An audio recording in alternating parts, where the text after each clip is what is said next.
मध्य प्रदेश का गठन किस वर्ष हुआ? पीएससी परीक्षाओं के लिए मध्य प्रदेश से संबंधित 20 महत्वपूर्ण प्रश्न। मध्य प्रदेश का गठन किस वर्ष हुआ? 2019 में यह क्वेश्चन पूछा गया। इसका राइट आंसर हो जाएगा सी, 1956। मध्य प्रदेश का गठन 1 नवंबर 1956 को हुआ। इसे भारत का हृदय प्रदेश भी कहा जाता है। पहले यह राज्य विंध्य प्रदेश, भोपाल और मध्य भारत के क्षेत्रों को मिलाकर बना था। दूसरा क्वेश्चन देखते हैं, मध्य प्रदेश का सबसे बड़ा वन्य जीव अभयारण्य कौन सा है? मध्य प्रदेश का सबसे बड़ा वन्य जीव अभयारण्य कौन सा है? 2022 में पूछा गया क्वेश्चन है। इसका राइट आंसर हो जाएगा सी, नौरादेही वन्य जीव अभयारण्य। नौरादेही वन्य जीव अभयारण्य मध्य प्रदेश के सागर, दमोह और नरसिंहपुर जिले में फैला है। यह लगभग 1197 वर्ग किलोमीटर क्षेत्र में फैला हुआ है। तीसरा क्वेश्चन, मध्य प्रदेश की लोक भाषा कौन सी है? मध्य प्रदेश की लोक भाषा कौन सी है? 2020 में पूछा गया प्रश्न है। इसका राइट आंसर हो जाएगा ए, हिंदी। हिंदी राज्य की आधिकारिक भाषा है। बुंदेली, मालवी और निमाड़ी यहाँ की प्रमुख बोलियाँ हैं। चौथा क्वेश्चन, भीमबेटका किस जिले में स्थित है? 2018 में पूछा गया प्रश्न है। भीमबेटका किस जिले में स्थित है? इसका राइट आंसर हो जाएगा रायसेन। भीमबेटका यूनेस्को की विश्व धरोहर स्थल है। भीमबेटका यूनेस्को विश्व धरोहर स्थल है। यहाँ प्राचीन गुफा चित्र पाए जाते हैं। भीमबेटका गुफाओं के लिए प्रसिद्ध है। नर्मदा नदी का उद्गम स्थल कौन सा है? नर्मदा नदी का उद्गम स्थल कौन सा है? 2017 में पूछा गया प्रश्न है कि नर्मदा नदी का उद्गम स्थल कौन सा है। इसका राइट आंसर हो जाएगा ए, अमरकंटक। नर्मदा नदी का उद्गम स्थल अमरकंटक हो जाएगा। नर्मदा नदी को मध्य प्रदेश की जीवन रेखा कहा जाता है। नर्मदा नदी को मध्य प्रदेश की जीवन रेखा कहा जाता है। यह भारत की 5वीं सबसे बड़ी नदी है। नर्मदा नदी भारत की 5वीं, पहले नंबर पर गंगा हो जाएगी। यह भारत की 5वीं सबसे बड़ी नदी है। आदिवासी संग्रहालय किस शहर में स्थित है? 2021 में पूछा गया प्रश्न है। आदिवासी संग्रहालय किस क्षेत्र में स्थित है? इसका राइट आंसर हो जाएगा बी, भोपाल में। इसे जनजातीय संस्कृति को बढ़ावा देने के लिए बनाया गया है। इसे जनजातीय संस्कृति को बढ़ावा देने के लिए बनाया गया है। टांट्या झील को किस नाम से जाना जाता है? टांट्या झील को किस नाम से जाना जाता है? 2019 में पूछा गया है। इसका राइट आंसर हो जाएगा जनजातीय रॉबिन हुड। इसका राइट आंसर हो जाएगा जनजातीय रॉबिन हुड बी। इसका राइट आंसर हो जाएगा। टांट्या झील मध्य प्रदेश के मालवा क्षेत्र से संबंधित है। टांट्या झील मध्य प्रदेश के मालवा क्षेत्र से संबंधित है। वे अंग्रेजों के खिलाफ लड़े थे। टांट्या झील जो थे वो अंग्रेजों के खिलाफ लड़े थे स्वतंत्रता की लड़ाई में। सतपुड़ा की रानी किसे कहा जाता है? सतपुड़ा की रानी किसे कहा जाता है? 2016 में पूछा गया प्रश्न है कि सतपुड़ा की रानी किसे कहा जाता है। इसका राइट आंसर सी हो जाएगा, पचमढ़ी को सतपुड़ा की रानी कहा जाता है। यह मध्य प्रदेश का एकमात्र हिल स्टेशन है। ये आप देख लीजिए। अगला क्वेश्चन, चंबल नदी का प्रवाह क्षेत्र किसे कहा जाता है? चंबल नदी का प्रवाह क्षेत्र किसे कहा जाता है? 2022 में यह क्वेश्चन पूछा गया है। इसका राइट आंसर हो जाएगा ग्वालियर चंबल क्षेत्र को।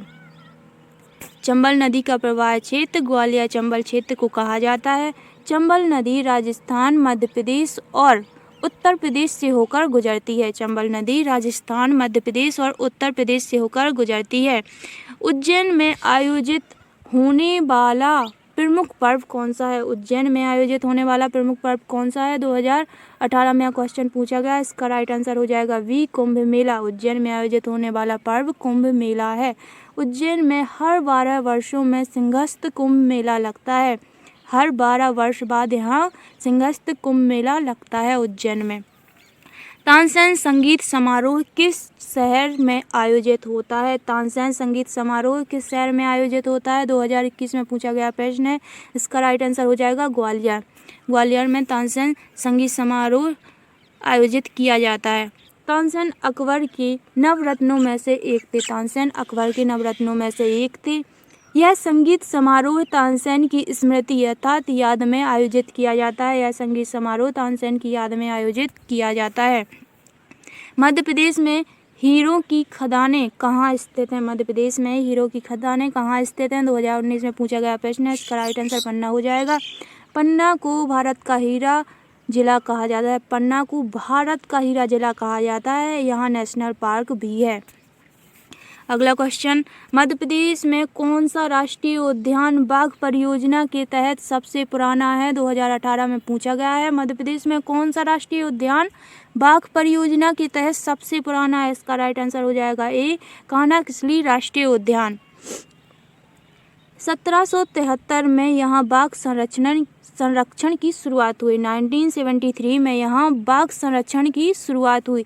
यह जंगली बारहसिंगा के लिए भी प्रसिद्ध है। अगला क्वेश्चन, चंदेरी साड़ी किस जिले की पहचान है? चंदेरी साड़ी किस जिले की पहचान है? 2020 में क्वेश्चन पूछा गया। इसका राइट आंसर हो जाएगा बी, अशोकनगर।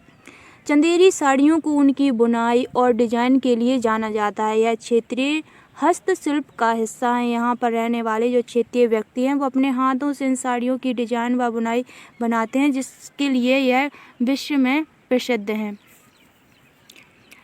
राजा भोज ने किस नगर की स्थापना की? राजा भोज ने किस नगर की स्थापना की? 2017 में क्वेश्चन पूछा गया। इसका राइट आंसर बी हो जाएगा, भोपाल की स्थापना राजा भोज के द्वारा की गई। राजा भोज को परमार वंश के शासक थे। राजा भोज जो थे वो परमार वंश के संस्थापक अर्थात शासक थे। भोज ताल अर्थात जिसे बड़ा तालाब के नाम से जाना जाता है, उसका निर्माण भी राजा भोज के द्वारा कराया गया था। भील जनजाति मुख्यतः किस क्षेत्र में पाई जाती है? भील जनजाति जो है वो मुख्यतः किस क्षेत्र में पाई जाती है? 2020 में क्वेश्चन पूछा गया है, अर्थात हम एमपी के क्वेश्चन देख रहे हैं तो ये एमपी के पूछ रहे हैं कि भील जनजाति मध्य प्रदेश में मुख्यतः किस क्षेत्र में पाई जाती है? तो ये पाई जाती है निमाड़ वाले क्षेत्र में।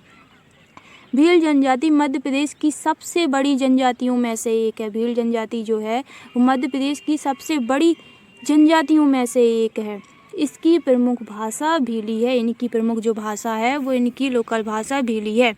मध्य प्रदेश का कौन सा जिला चावल का कटोरा कहलाता है? 2016 में क्वेश्चन पूछा गया है कि मध्य प्रदेश का कौन सा जिला चावल का कटोरा कहलाता है। इसका राइट आंसर हो जाएगा बी, बालाघाट।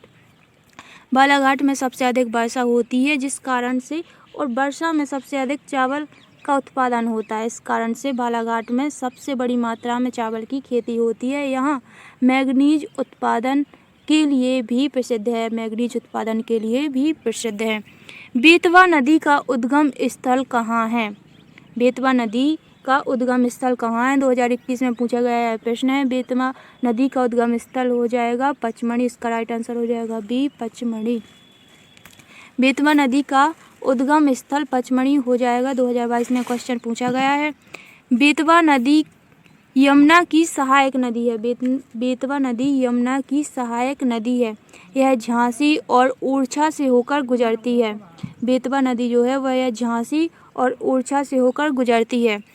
अगला क्वेश्चन हो जाएगा, धार जिले का प्रसिद्ध किला कौन सा है? धार जिले का प्रसिद्ध किला कौन सा है? 2019 में पूछा गया प्रश्न है। धार जिले का प्रसिद्ध किला कौन सा है? 2019 में क्वेश्चन पूछा गया। इसका राइट आंसर हो जाएगा बी, मंडू किला। इसे मालवा का स्वर्ग कहा जाता है। इसे मालवा का स्वर्ग कहा जाता है। यहाँ बाज बहादुर और रानी रूपमती की कहानियाँ प्रसिद्ध हैं। सांची का स्तूप किस सम्राट ने बनवाया था? सांची का स्तूप किस सम्राट ने बनवाया था? 2020 में पूछा गया क्वेश्चन है। इसका राइट आंसर हो जाएगा ए, अशोक के द्वारा सांची का स्तूप बनाया गया था। यह बौद्ध धर्म का प्रमुख केंद्र है। सांची स्तूप यूनेस्को की विश्व धरोहर स्थल है। यूनेस्को की वर्ल्ड हेरिटेज साइट में से शामिल किया गया है। आज के लिए इतना ही, मिलते हैं अगले वीडियो में। धन्यवाद।